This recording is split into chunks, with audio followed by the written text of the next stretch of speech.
And so it continues, Ken Willis. This is Daytona Motor Mouths. That's Ken Willis, of course. I'm Chris Fennell. We got another SGV road win. I mean, that's the obvious starting point. He's won 4 in a row now, including last weekend at Watkins Glen. What do you make of this dominance? I guess it was expected at this point, right? Yeah, I was afraid there for a second. I thought I heard STD, but you said SVG. That's a whole different. Shane van Gisbergen. It's a whole different kettle of fish.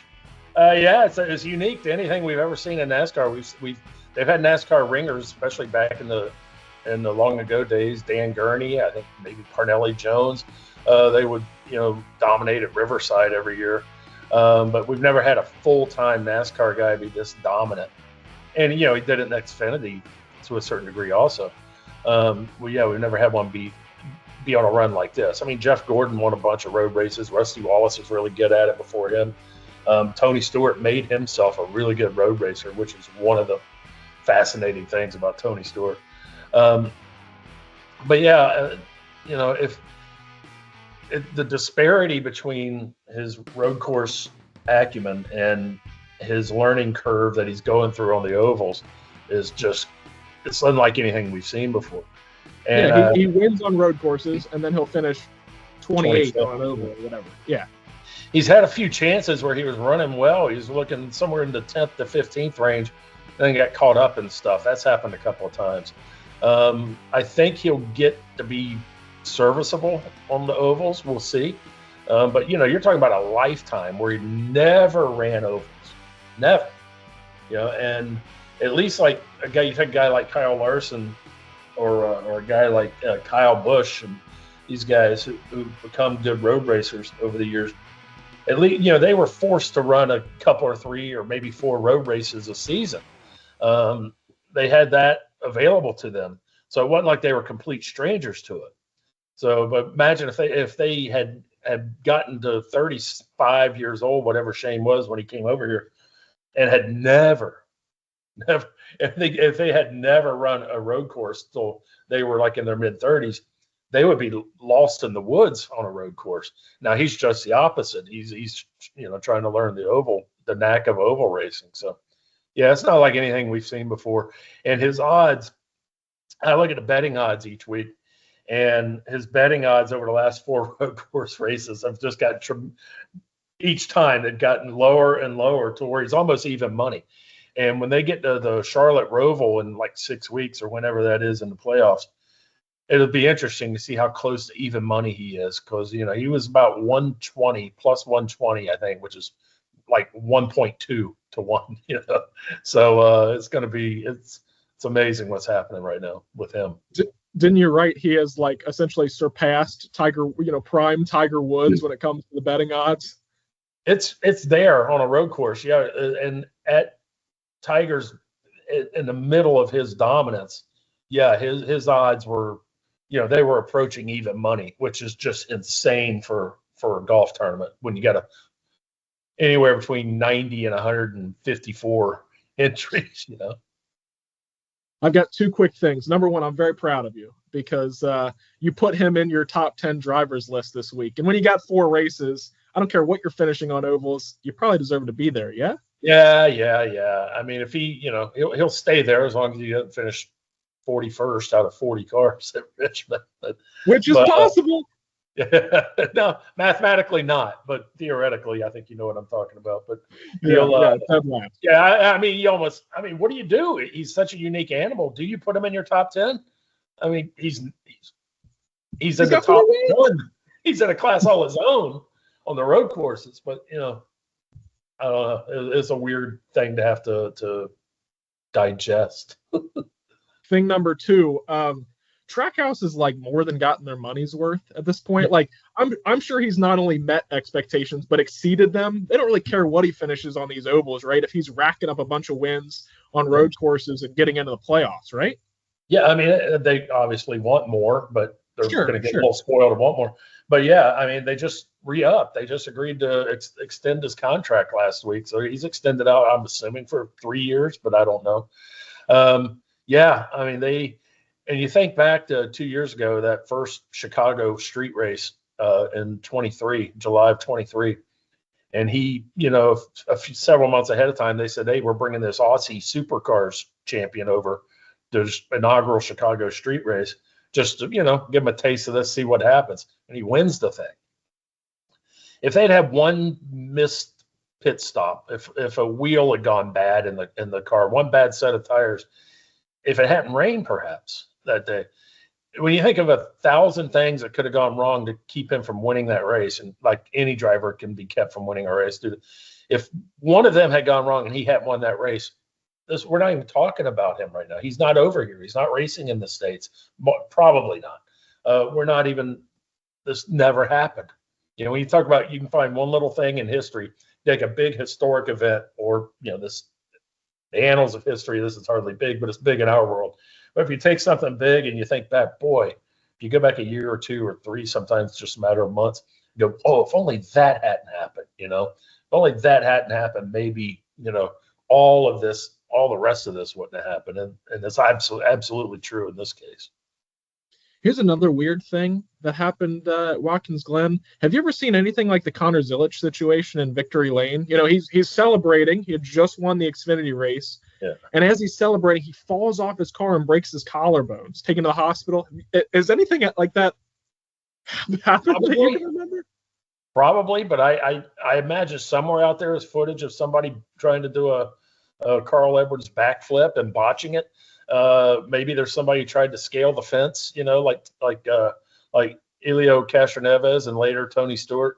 And I've always gotten scared to death when they start doing that.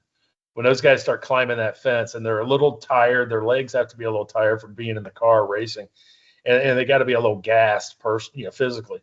Whenever those guys climb the fence, I just go, oh my God, what could go wrong? It ain't going to be pretty.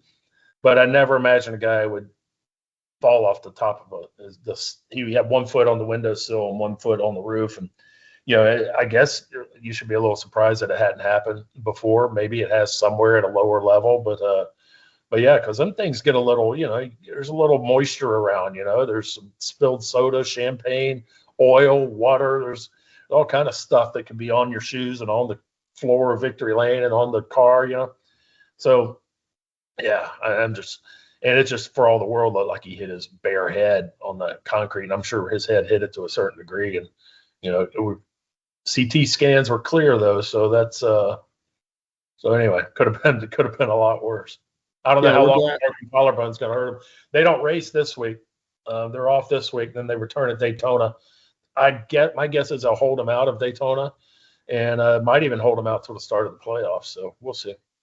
He had surgery, so he's getting that collarbone repaired. But we're definitely glad he's all right. You mentioned the idea, or just something to watch in the coming weeks to see if teams will put like almost a spotter to watch those guys in Victory Lane when they're celebrating, just to make sure nothing crazy. Like when you see in the Olympics, when the gymnasts, when they're getting on the rings and they're going to attempt some wild flip or on the uneven bars, and you'll see the little guy will come out and just kind of hover there, and he's there just in case it goes horribly wrong. He can help break their fall. So I was watching Sunday when SVG got out of his car and didn't think twice, just bopped right up on the roof. And I was looking in the background, and there was I saw one of his team members in the background just kind of took a step that way, like, maybe, but he didn't. He stopped himself. But so yeah, I mean, who knows? Maybe you have to hire a second spotter, one for the roof, one for Victory Lane. Let's talk playoff bubble. It's kind of set in a way. Like the only guy who can get in on points who's not currently in the field is probably Ryan Preece, who's sitting in 17th and about 34 points back. But obviously, two unique winners at the next two races, or two new winners, could kind of disrupt what we currently know. How do you view the playoff bubble? Yeah, we had 13 different winners. There's going to be 16 drivers in the playoffs. So we got 13 winners who are in, 3 guys as of now who will get in on points. The next non-winners with the highest point totals, and that's Tyler Reddick. Tyler Reddick is the highest one, Alex Bowman, and then Chris Buescher. Chris Buescher, yeah. On a blank on Bowman. And Buescher's got enough of a cushion over Ryan Preece that should be okay, although you could be first one out at Daytona at the blink of an eye. So he's not resting comfortably on points. Buescher's issue is going to be Brad Keselowski can win at Richmond. Ryan Preece or Austin Dillon could win at Daytona. Remember last year, Harrison Burton won Daytona. And that car that he was in, Harrison Burton, defending champ, won't be in the race, which is odd. Josh Berry got in that car for this year, and he won earlier in the year, so he's already in. So, and that car could win Daytona, but again, it wouldn't change the playoff picture. So yeah, if I'm Buescher, I am not resting easy in the least. He missed the playoffs last year too. I forgot about that. He got a win last year, but the schedule was such that he won at Watkins Glen, and the schedule was such that race had gotten pushed into the playoffs. I can't remember why all that happened. Must have been something related to the Olympics. But anyway, yeah, it's just watch it. I doubt we'll get a new winner at Richmond just because, it's a track where Denny Hamlin's probably going to win. And, but Keselowski's been running so good the last 6 weeks or so when he didn't get in trouble. And, who knows? It could be him. Kyle Busch, you always thinking eventually he's going to win, but at this stage, maybe not. Yeah, your research associate did a heck of a job on pulling a stat for you earlier this week. You wrote that Denny's finished first or second 6 times in his last 8 starts at Richmond. That's insane. Yeah, and I think one of the others was a 4th or a 5th, and then there was a 20th where he must have.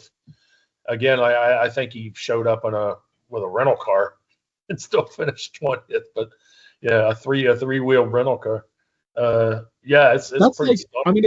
It's not quite SVG on a road course level, but Denny's handling business at Richmond apparently. Yeah, he seems to know. He knows his way around that. He knows all 4 turns. Before we get out of here, let's do our fan favorite. You got a show and tell for us this week? I do, and it's timely. Okay. Actually, it would be more timely next week now that I think about it. By God, we're going to do it. It's there's a night race coming up at Daytona in 2 weeks. Correct. And the News Journal, we used to print souvenir editions of the paper, and we could take the paper and we could imprint the newspaper front, the sports front, on coffee cups, plaques, anything, hats, and T-shirts. Okay. This goes back to 1998, the first night race at Daytona. And here's the back. Where were you when the lights turned on? Is that it? When the lights went on, yeah. When the lights went on.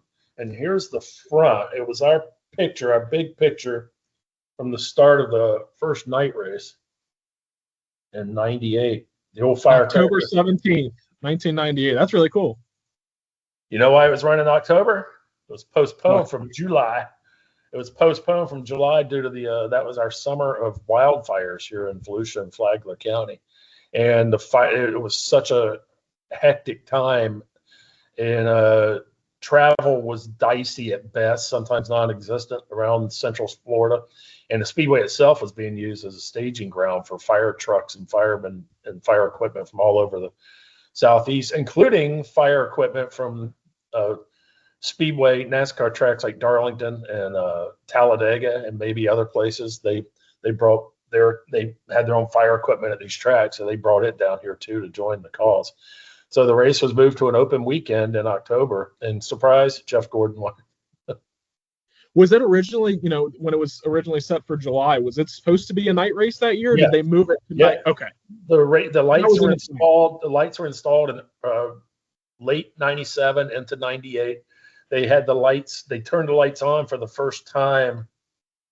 Other than testing them, they turned them on in February of '98 during speed weeks, and Dale Earnhardt took a few laps around the track under the lights. I think it was probably before Friday night race, and so they had him do that just to kind of get a look for what it looked like, with a car on the track under the lights at Daytona. And I think Larry McReynolds, his crew chief at the time, was talking to him during his laps under the lights, and they piped that sound in the radio transmission. They piped it over the loudspeakers at track. It was kind of neat. And sure enough, a few days later, Earnhardt wins his first Daytona 500, which was not under the lights, though it has been a few times due to being under the weather. I've only been here a couple years, but I've already seen that. You're absolutely right. Hopefully the weather holds on here in 2 weeks, but It will that's if we don't talk about it. See, you I already crossed the fingers. okay. All right. You know, knock on wood. All right. You know, so Gotcha. that's a big league show and tell. I like that, and I'm excited to see what you bring for race week next week. So That was the one for next week. God dang it! But I got another. I'll have another. I know you will. Thank you, sir. May I have another? I'm Chris Vanell. That's Ken Willis. This has been Daytona Motor Mouths, and we will see you next week, which is the Daytona race week.